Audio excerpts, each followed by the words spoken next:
Praise the Lord मिसियसु में आप सबों की सलामती हो। मैं खुदा का खादिम पास्टर शालीम जॉन आपको एक बार फिर फेथ बाइबल कॉलेज की इस ऑनलाइन जर्नी में वेलकम करता हूं। और मैं ईमान रखता हूं कि आप इस ऑनलाइन जर्नी से और ख़ास तौर पर स्पिरिचुअल डिसिप्लिन यानी रूहानी नज़्म व ज़ब्त और तरबियत के कोर्स के वसीला से खुदा के कलाम को सीख रहे हैं, जान रहे हैं, और उस सीखे हुए कलाम को आप अपनी ज़िंदगियों में उसको अमली जामा भी पहना रहे हैं।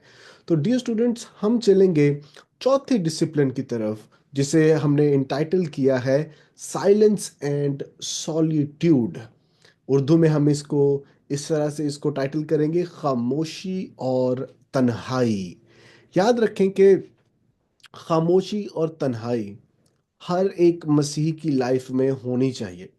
अब आप कह सकते हैं कि सर, खामोशी और तन्हाई तो हमें डिप्रेशन की तरफ लेकर चली जाएगी, और कई दफ़ा हमने देखा है कि वो लोग जो तन्हा रहते हैं, वो लोग जो ज़्यादा बोलते नहीं हैं, वो यकीनन हमें साइकोलॉजिकल इफ़ेक्ट्स नज़र आते हैं। और हमें काफ़ी रिपोर्टिंग्स भी मिली हैं कि वो तन्हाई की वजह से वो डिप्रेशन का, एंजाइटी का शिकार हो जाते हैं। लेकिन याद रखें कि इसका एक बहुत बड़ा फायदा भी है। और अभी जब हम बाइबली तनाजुर से खामोशी और तन्हाई को, साइलेंस और सॉलिट्यूड को हम स्टडी करेंगे, तो हमें इस पे से काफ़ी चीज़ों के बारे में पता चलेगा कि ये खुदा की तरफ से मुकर्रर किया हुआ एक रूहानी नज़्म ज़ब्त है। तो चलिए, पहली बात हम देखते हैं, खामोशी। आखिर साइलेंस होती क्या है?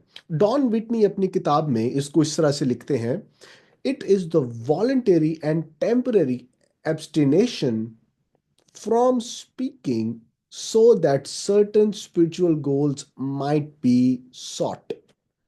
यानी ये एक टेम्परेरी और आपकी इस पे मर्जी शामिल होती है, जिसमें आप अपनी जुबान को या मुंह को इस्तेमाल करने से परहेज करते हैं। आप नहीं बोलते ताकि कुछ या कई रूहानी पहलुओं को आप हासिल करने वाले बने। अब खामोशी किस तरह से हो सकती है? वेल, खामोशी बाइबल को पढ़ने के लिए भी हो सकती है, क्योंकि बाइबल मुकद्दस, जैसे हमने पहले लेसन में इसको सीखा, कि आपने बाइबल मुकद्दस को पढ़ना है, आपने बाइबल मुकद्दस की जुगाली करनी है। और बाइबल मुकद्दस को पढ़ने के लिए आपको खामोश होना पड़ता है। दूसरा, मेडिटेशन ऑन स्क्रिप्चर। अब जिस तरह हमने उसी लेसन में मेडिटेशन के ताल्लुक से भी सीखा था कि जब हम खामोश रहते हैं और जब हम बाइबल मुकद्दस को पढ़ते हैं, तो बाइबल मुकद्दस की बातें हमारे जहनों में जाती हैं। और जब वो जहन में जाती है, हम उस पर सोचना शुरू कर देते हैं, हम उस पर सोच विचार करना शुरू कर देते हैं। तो इसलिए सोचने के लिए खामोश रहना ज़रूरी होता है।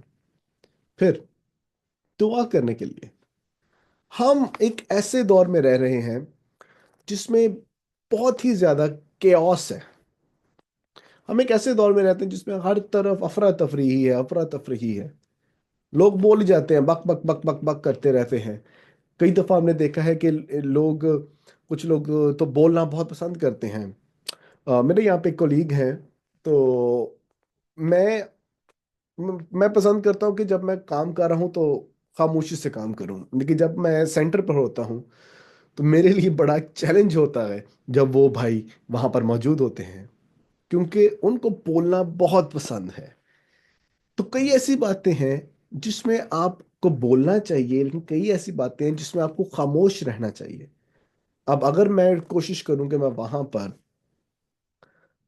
खामोशी में रहते हुए बाइबल पढ़ लूं, वो नामुमकिन है। सोच लूं, वो भी नामुमकिन है। एक और पहलू है दुआ करना। दुआ करने के लिए भी आपको खामोश रहना पड़ता है। आपको अपना मुंह बंद करना पड़ता है, अपना दिल खुदा के साथ लगाना पड़ता है। सो डियर स्टूडेंट्स, खामोशी एक मसीही का एक अहम पहलू है। खामोशी को हमने बुरा नहीं समझना, बल्कि इसमें हमारी रूहानी बढ़ोतरी को देखना है। क्योंकि जब हम खामोश होंगे, जब हम अपना दिल और ध्यान खुदावंद की तरफ लगाएंगे, तब ही हमारे अंदर वो तासीर जन्म लेगी जो खुदा को जलाल और खुदा को ताजीम देगी। आप इसको इस तरह से भी देख सकते हैं कि आप अपने खामोश रहने से खुदा उनको जलाल देते हैं। मिसाल के तौर पे, आप फाइनेंशियली स्ट्रगल कर रहे हैं, खामोश हो जाए, खुदा उनको काम करने दें। आप स्ट्रेस्ड हैं, आपको समझ नहीं आ रही कि क्या करना है, आप खामोश हो जाएं। मैं अपनी जिंदगी में खामोशी तब अपनाता हूं और तब रखता हूं जब लिटरली मुझे ये पता चल रहा होता है कि हालात मेरे हाथ से निकल चुके हैं, मैं खामोश हो जाता हूं। खामोशी का एक और पहलू है, आप में से जो मैरिड हैं, अगर लड़ाई हुई है तो ऐ नहीं करना कि आपके अगर पार्टनर ने कोई आर्गुमेंट दिया तो आप उससे भी बड़ा इल्जाम या आर्गुमेंट उस पर लगाएं। No no no no no no no, इस तरह से नहीं करना। अगर आपकी लड़ाई और तकरारबाजी हो रही है, आप खामोश हो जाएं। खामोश रहना एक रूहानी बलूगत का हिस्सा है और एक बालिग मसीही की निशानी है। खामोश होना सीखें। फिर एक और पहलू हम देखेंगे, इस पे बकायदा मैं आखिरी छठा लेसन इस पे मैं दूंगा, that is called journal writing. जब आपने लिखना होता है तो उसके लिए आपको हाजिर दिमागी चाहिए होती है, आप बोलते हुए कुछ लिख नहीं सकते। इसलिए आपने कोशिश करनी है कि आप खामोशी के साथ वक्त गुजारें, क्योंकि जब आप खामोश रहते हैं तो कुलसियों तीसरे बाब की दूसरी आयत को पूरा करते हैं। जरा मेरे साथ देखिएगा, कुलसियों तीसरा बाब उसकी दूसरी आयत, यहां पर लिखा है, आलम बाला की चीजों के ख्याल में रहो, ना कि जमीन पर की चीजों के। जब आप खामोश होते हैं तो आप अपना ध्यान, अपना ख्याल आलम बाला की चीजों पर लगाते हैं। आपका ध्यान यहाँ की ज़मीनी चीज़ों में नहीं होगा, ज़मीनी रिश्तों में नहीं होगा, बल्कि इलाही ज़ात जो आसमान पर है उस पर होगा। और इलाही और आसमानी चीज़ें जो आसमान पर आपके आसमानी बाप और हमारे मुनज्जी यीशु मसीह के पास है, आप उसकी तरफ अपना ध्यान लगा लेंगे। जेब में 100 रुपया हो ना हो, आपके दिल में यीशु का प्यार है तो वो बढ़कर है। आपकी गाड़ी में पेट्रोल हो ना हो, आपको ये पता है कि रूहुल कुद्स आपका मददगार, आपका रहनुमा है, वो ज़्यादा अहम है। आपके पास घर पे कुछ खाने को नहीं है, आप खामोश होकर खुदावंद की शुक्रगुजारी करना शुरू कर दें और उन सब बरकतों को जो आपको आसमानी मुकामों पर मिली है उसको याद करना शुरू कर दें। ये अहम है। एक शख्स की मैं गवाही शेयर करूंगा यहाँ पर। उस शख्स के पास घर पे खाने के लिए कुछ भी नहीं था, लेकिन शाम को उसने अपनी बीवी को अपने साथ लिया, टेबल पर बर्तन भी रखे, पानी का जग भी रखा, और बर्तन रखने के बाद, पानी का जग रखने के बाद, गिलास सब कुछ रखने के बाद, उन दोनों ने एक दूसरे का हाथ पकड़ा और खामोशी में कुछ लम्हे दुआ में गुजारे। और उन्होंने दुआ करना शुरू की कि ऐ खुदावंद, हम तेरी शुक्रगुजारी करते हैं कि तूने हमें आसमानी मुकामों पर हर तरह की रूहानी बरकत अनायत की है। थोड़ी ही देर बाद कोई शख्स उनका दरवाजा खटखटाता है और वो उस फैमिली को फाइनेंशियली ब्लेस करके जाता है, और वो बाद में खाना भी खाते हैं। सो अगर वो खुदा आपके और मेरी तरह आम इंसानों को प्रोवाइड कर सकता है, आपका खुदा आसमान से मनो सलवा बरसा सकता है, आपका खुदा कव्वों को इस्तेमाल करके खुराक मुहैया कर सकता है, तो जब उसके मानने वाले मसीह के पैरोकार जब खामोश रहते हुए आलम बाला की चीजों के ख्याल में रहेंगे, तो आपका खुदा आपकी जिंदगी में बढ़ोतरी को लेकर आएगा। आमीन। चलिए दूसरा पहलू देखेंगे, वो है तन्हाई। तन्हाई के ताल्लुक से डॉन विटनी यूं लिखता है, it is a voluntarily and temporarily withdrawing to privacy for spiritual purpose. यानी ये रजा कराना हजूम से अलैदगी, ये रजा कराना हजूम से अलैदगी है, ताकि रूहानी मकासद पूरे किए जा सकें। तन्हाई किस लिए ज़रूरी है? तन्हाई क्या है कि आप रज़ाकाराना तौर पर आप पूरे होशो हवास में रहकर हजूम से अलग हो जाएं, تاکہ روحانی مقاصد پورے ہو سکے۔ اب یہ تنہائی، یہ علیحدگی، یہ کچھ منٹوں کے لیے بھی ہو سکتی ہے، کچھ گھنٹوں کے لیے بھی ہو سکتی ہے، یا کچھ دنوں کے لیے بھی ہو سکتی ہے، کچھ مہینوں کے لیے بھی ہو سکتی ہے۔ آپ اس وقت، اس ٹائم پر صرف اپنے خدا کے ساتھ وقت گزارتے ہیں۔ جیسے بھی ہم نے دیکھا کلسیوں کے خط میں تیسرے باب کے دوسرے میں کہ عالم بالا کی چیزوں کی طرف اپنا خیال رکھو، اس کی طرف دھیان رکھو، اس کی طرف نگاہیں رکھو، اس کے طالب ہو۔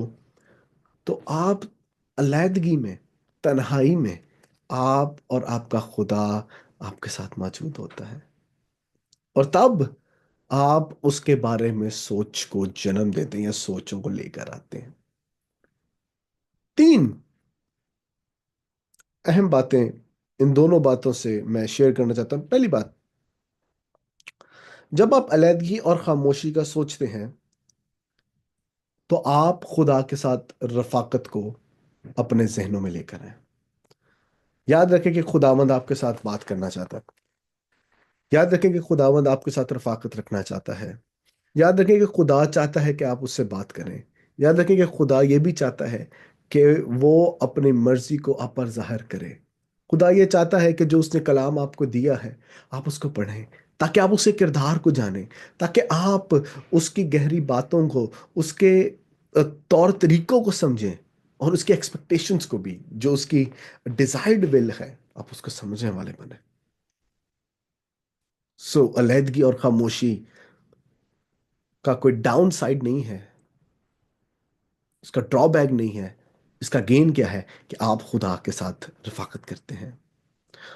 دوسری بات، علیحدگی اور خاموشی یہ دونوں ساتھ ساتھ چلتی ہیں۔ جب آپ علیحدہ ہوتے ہیں تب آپ خاموش ہوتے ہیں۔ میری کوشش ہوتی ہے کہ میں اپنی مسز کے اٹھنے سے پہلے یہ خاموشی اور علیحدگی کا وقت میں خود گزاروں۔ جیسے میرے لیے جان پائپر، آپ کو میں نے شیئر کیا کہ ان کا جو ماڈل ہے وہ مجھے بڑا انسپائرنگ لگا، کیونکہ وہ اپنے آپ کو تنہا اور الگ کر لیتے تھے۔ اس طرح مجھے بھی کرنا پسند ہے، اور جب میں تنہائی میں ہوں تو میں خاموش بھی ہوں۔ تیسری بات، آپ نے ریکگنائز کرنا ہے کہ آپ کو کیا چیز سوٹ کرتی ہے۔ اب مثال کے طور پر مجھے تنہائی پسند ہے اپنے آفس میں، مجھے علیحدگی پسند ہے جب میں اپنے سٹنگ روم میں ہوں، مجھے علیحدگی پسند ہے کہ باہر کوئی شور شرابہ نہ ہو رہا اور میں سڑک پر ہوں، یا میں باہر سیمینری کی سڑک پر ہوں اور میرے کانوں میں ایئر بڈز ہیں، میں گیت سن رہا ہوں، میں دعا کر رہا ہوں۔ مجھے ایسا سوٹ کرتا ہے۔ کچھ لوگوں کو پارک میں جانا پسند ہے، کچھ لوگوں کو ویرانے میں جانا پسند ہے۔ تو آپ نے یہ آئیڈینٹیفائی کرنا ہے کہ آپ کو کیا سوٹ کرتا ہے۔ جو چیز مجھے سوٹ کرتی ہے ہو سکتا ہے وہ آپ کو سوٹ نہ کرے، سو آپ نے آئیڈینٹیفائی کرنا ہے کہ what is best for you. اب 5 میں آپ کو ریزنز دینا چاہتا ہوں، 5 ایسی وجوہات یا وجہ میں بتانا چاہتا ہوں کہ ہمیں ضروری ہے کہ ہم خاموشی اور تنہائی کو ایکسپیرینس کریں اور اس کا تجربہ کریں۔ نمبر 1، ایسا کرنے سے آپ مسیح کی مثال کو آپ فالو کرتے ہیں، اس کی پیروی کرتے ہیں۔ دیکھیے میں متی کی انجیل 4 باب اس کی پہلی آیت، اس میں لکھا ہے، اس وقت روح یسوع کو جنگل میں لے گیا تاکہ ابلیس کے ہاتھوں یا ابلیس سے آزمایا جائے۔ روح کہاں پر لے کر گیا اسے؟ نوٹ کیجیے گا، جنگل میں، یعنی ویرانے میں، تاکہ ابلیس کیا کرے اسے؟ ابلیس کے ہاتھوں وہ آزمایا جائے۔ ایک اور حوالہ دیکھیے گا، متی 14 باب اس کی 23ویں آیت، لکھا اور لوگوں کو رخصت کر کے تنہا دعا کرنے کے لیے پہاڑ پر چڑھ گیا۔ اگر آپ کے پاس پہاڑ موجود ہے تو آپ پہاڑ پہ چلے جائیں، لیکن تنہائی کے لیے تنہا اپنے آپ کو کرنا ضروری ہے۔ اور لکھا اور جب شام ہوئی تو وہاں اکیلا تھا۔ He was alone. Jesus Christ himself practiced silence and solitude. Solitude، علیحدگی ہمارے لیے بہت اہم ہے، ورنہ آپ کی اسپرچول گروتھ اور انریچمنٹ نہیں ہو سکتی، کیونکہ کیوٹک ٹائم میں ہم رہتے ہیں اور کیوٹک انوائرمنٹ اور ایٹماسفیئر میں گروتھ ہونا بہت مشکل ہے۔ इसी तरह मरकस की इंजील पहला बाब उसकी 35वीं आयत देखिए, वो कहता है, और सुबह ही दिन निकलने से बहुत पहले वो उठकर निकला और एक वीरान जगह में गया और वहां दुआ की। वो दुआ के लिए वीराने में जा रहा है। क्या आप दुआ के लिए वीराने में जाते हैं? कुछ लोगों को स्टेज में माइक पकड़ के दुआ करने का बड़ा शौक होता है, और वो इतनी लंबी दुआ करते हैं। जैसा कोई साहब ने, पादरी इस्किल साहब बड़ी जबरदस्त बात करते थे, कहते कि वो शख्स जिसकी शख्सी दुआ नहीं होती, वो शख्स स्टेज पे इज्तिमाई तौर पर बहुत लंबी लंबी दुआएं करता है, लेकिन वो शख्स जिसकी वीराने में, अलैदगी में, तन्हाई में, खामोशी के आलम में लंबी दुआ है, वो इज्तिमाई तौर पर मुख्तसर दुआ करेगा, और उस मुख्तसर दुआ में रूहुल कुद्स का असर और उसकी तासीर नजर आएगी। एक और हवाला देखिए, लूका की इंजील चौथा बाब उसकी 44 आयत, आप 42वीं आयत, आप इसको बल्कि लिख ले तो बेहतर है, क्योंकि तीन हवाला जात में देखे, तीनों हवाले में देखा कि रूह उसको जंगल में ले गया, वो पहाड़ पर चला गया और वो वीरानी जगह में चला गया। क्या करने? दुआ करने के लिए। जंगल में वो आजमाए जाने के लिए गया, पहाड़ पर वो दुआ करने के लिए गया, और वीराने में वो फिर दुआ करने के लिए गया। दूसरी बात, साइलेंस एंड सॉलिट्यूड, खामोशी और तन्हाई आपकी डिस्ट्रैक्शंस को मिनिमाइज करती है, खास तौर पर जब आपने दुआ करनी है। अक्सर औकात मैं देखा है, कई लोग मुझे कहते हैं, शालीम भाई मैं बाइबल पढ़ता हूँ, पढ़ती हूँ, मुझे समझ नहीं आती। मेरा उनको जवाब ये होता है, अपने जहन को खाली करें, सब कुछ समझ आने लग जाएगा। खुदा ने बाइबल मुकद्दस को इसलिए नहीं में दिया कि ये बड़ी मुश्किल हो, सिर्फ सेमिनरी वाले स्टूडेंट्स ही इसको पढ़ पाए, समझ पाए। No no no no no no, ये खुदा का मकसद नहीं था, ये खुदा का प्लान नहीं है। खुदा ये चाहता है कि हमें से हर एक शख्स खुदा के कलाम को सीखे, समझे, पढ़े, जाने, अमल में लाए। इसको पढ़ने का मकसद ये है कि हम दुआया जिंदगी में आगे बढ़े, और दुआ तब तक मौसर अंदाज से नहीं की जा सकती जब तक हमारे जहनों में से पुरानी बातें नहीं निकलती, हमारे जहनों में से दूसरों की फिक्रें नहीं निकलती। जहन का खाली होना, जहन का दुरुस्त राह पे होना, दुरुस्त सिमत में होना जरूरी है, तब ही हम मौसर तौर पर दुआ कर सकते हैं। सो इसलिए जरूरी है कि हम अलैदगी में जाएं, ताकि हमारा माइंड क्लियर हो और हम दुआ करें बोले। तीसरी बात, अलैदगी और खामोशी इसलिए की जाए ताकि आप खुदा पर इन्हिसार, भरोसा, एतमाद और ईमान के साथ साथ खुदा की परस्तिश करने वाले हों। जरा देखिए मिसा सफन्या की किताब, उसका पहला बाब, उसकी 7वीं आयत, वहां पर लिखा, तुम खुदावंद खुदा के हजूर खामोश रहो, क्योंकि खुदावंद का दिन नज़दीक है, और उसने ज़बीहा तैयार किया है और अपने मेहमानों को मखसूस किया है। उसने आपको मुझे भी मखसूस किया है। आपको मखसूस कैसे किया? क्या? बेटे के लहू के वसीला से आपके लिए ज़बीहा तैयार किया गया था, जो कुर्बान हुआ, यीशु कुर्बान हुआ। इसलिए हमें खामोश रहना है, क्योंकि खुदावंद जल्द आने वाला है, और हमने उसकी ताज़ीम करनी है। इस कोर्स को पढ़ने का मकसद ये है कि आप खुदावंद की ताज़ीम करने वाले बने, और इसके साथ ही साथ खुदावंद को जलाल देने वाले बने। आमीन। चौथी बात, it is to be physically and spiritually practiced so that you might have physical and spiritual restoration। ये रूहानी और जिस्मानी बहाली के लिए जरूरी है। तो देखिए मेरे साथ मरकज की इंजील छठा बाब उसकी 31वीं आयत, वहां पर लिखा है, उसने उनसे कहा, तुम आप अलग वीरान जगह में चले आओ और जरा आराम करो। शागिर्द और यसू, they were tired and busy in ministry. आज वो लोग कहते हैं, एक शख्स ने बड़ी अजीब सी बात की, मैं उसे अजीब इसलिए कह रहा हूं क्योंकि अजीब है। उसने कहा, क्योंकि इबलीस कभी छुट्टी नहीं लेता, इसलिए मैं भी छुट्टी नहीं लूंगा। ये कहाँ पर लिखा है? किस जगह पर लिखा है? यहाँ पर यीशु मसीह क्या हुक्म दे रहे हैं? यीशु मसीह उनको कह रहे हैं, शागिर्दों को, कि अलग वीराने में चले और जरा आराम करो। Renewal is important. आप में से जो खिदमत में है, जो खिदमत सर अंजाम दे रहे हैं, आप प्रीचर्स हैं, आप टीचर्स हैं, आप एवेंजलिस्ट्स हैं, आप जो भी खिदमत सर अंजाम दे रहे हैं, इट इज़ ग्रेट, लेकिन अपने लिए खामोशी और अलैदगी का वक्त निकालते हुए अपने लिए रिन्यूअल टाइम ज़रूर निकालें। Renewal is important for all. और रिन्यूअल सिर्फ पास्टर्स के लिए नहीं है, लीडर्स के लिए नहीं है, बल्कि रिन्यूअल हर एक मसीही के लिए। आप जो आम मसीही हैं, मसीह से प्यार करते हैं, मोहब्बत रखते हैं, آپ بھی کام کرتے ہیں، روزی روٹی کے لیے محنت کرتے ہیں، رینیول کے لیے وقت گزاریں۔ اور لکھا ہے، وہ کہتا ہے اس لیے کہ بہت لوگ آتے جاتے تھے اور ان کو کھانا کھانے کی بھی فرصت نہ ملی، ون اتنے بزی سن کہ ان کو کھانا کھانے کی فرصت نہیں ملی۔ ایک شخص سے آج بات ہو رہی تھی میری، اور وہ کہہ رہا ہے کہ میں مجھے کڈنی ڈیزیز ہے، اور جس کی وجہ سے مجھے بلڈ پریشر کا بھی مسئلہ ہے، اور اس لیے میں اپنی ہیلتھ کو چھوڑ کے میں کلیسیا کے لیے میں محنت کر رہا ہوں۔ میں نے پھر اس کو اچھا جواب دیا، میں نے کہا آپ محض خدا کا ایک وسیلہ ہیں، وسیلے سے بڑھ کے کچھ نہ بنے۔ آپ وسیلہ بھی تب بنیں گے جب آپ خود صحت یاب اور صحت مند ہوں گے۔ اگر آپ چاہتے ہیں کہ آپ کلیسیا کے لیے بابرکت ٹھہریں، آپ کو خود بابرکت، آپ کو خود ایک برکت والا ٹھہرنا پڑتا ہے۔ So it was a wrong philosophy کہ میں اپنی صحت کا خیال نہیں رکھ رہا، اٹ واز رانگ۔ خود کا خیال رکھنا ضروری ہے، تب ہی ہم دوسروں کو برکت دینے والے بنیں گے۔ سو فزیکل اور اسپرچول ریسٹوریشن کے لیے علیحدگی اور تنہائی اہم ہے۔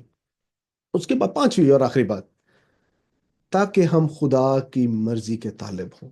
ذرا دیکھیے میرے ساتھ لوکا کی انجیل چھٹا باب اس کی 12ویں اور 13ویں دو آیات، پاک کلام میں لکھا ہے، اور ان دنوں میں ایسا ہوا کہ وہ پہاڑ پر دعا کرنے کو نکلے، یعنی یسوع المسیح پہاڑ پر دعا کرنے کے لیے نکلے، اور لکھا ہے اور خدا سے دعا کرنے میں ساری رات گزاری۔ اب یسوع مسیح نے دعا کرنے میں ساری رات گزار دی ہے، اس کے بعد اسے کوئی بڑا کام کرنا تھا، انہیں خدا کی مرضی کو معلوم کرنا تھا، تو اس نے اس کے بعد بڑا کام کیا۔ بڑا کام کیا کیا؟ دیکھیے، وہ کہتے ہیں جب دن ہوا تو اس نے اپنے شاگردوں کو پاس بلا کر ان میں سے 12 چن لیے اور ان کو رسول کا لقب دیا۔ سو اس سے پہلے کہ یسوع شاگردوں کو چنتا، وہ دعا کر رہا تھا، وہ الگ ہو گیا، وہ علیحدہ ہو گیا، اس نے دعا کی۔ سو ڈیئر اسٹوڈینٹس، خاموشی، تنہائی اور علیحدگی کے بہت سارے فائدے ہیں۔ اگر آپ نے ابھی تک اس کو ایکسپیرینس نہیں کیا، اس کو ایکسپیرینس کرنا شروع کریں۔ مجھے اچھا لگتا ہے کہ میں منتھ میں 1 یا 2 دفعہ تنہا رہوں۔ مجھے اچھا لگتا ہے جب میں سب کچھ چھوڑ چھاڑ کے، موبائل فون بند کر کے، اپنا لیپ ٹاپ بند کر کے صرف خدا کی حضوری میں بیٹھوں، اس سے بات کروں، گلے شکوے بھی کروں۔ سو اس چیز کو اپنائیں، اور میں مان رکھتا ہوں کہ چوتھا نظم و ضبط آپ کے لیے باعث برکت ہوگا۔ God bless you all.